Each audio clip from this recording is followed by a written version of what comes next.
అందరికీ welcome to Sirisha సాలు వాల్గాస్. ఈరోజు మనం చేయబోయేది పులస కర్రీ అండి. దానికి కావలసిన పదార్థాలు: పులస ముక్కలు, బెండకాయ, చింతపండు రసం, ఆనియన్ పేస్ట్, కొత్తిమీర, కరివేపాకు, అల్లం వెల్లుల్లి పేస్ట్, పచ్చిమిర్చి,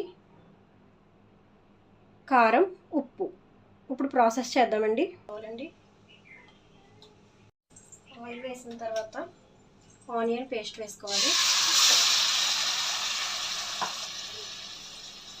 పేస్ట్ వేసిన తర్వాత బ్రౌన్ కలర్ వచ్చే వరకు వేయించాలండి.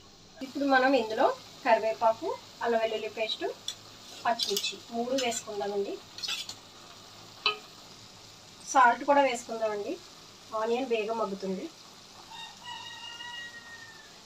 కారం వేసి కలపాలండి.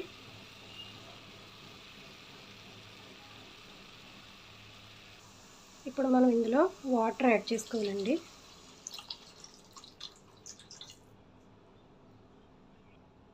తర్వాత చింతపండు రసం కూడా వేసుకోవాలండి.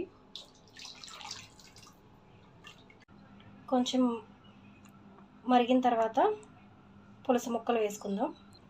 ఇప్పుడు మనం ఈ పులుసులోకి ఫిష్ ముక్కలు అనేవి వేసుకోవాలి.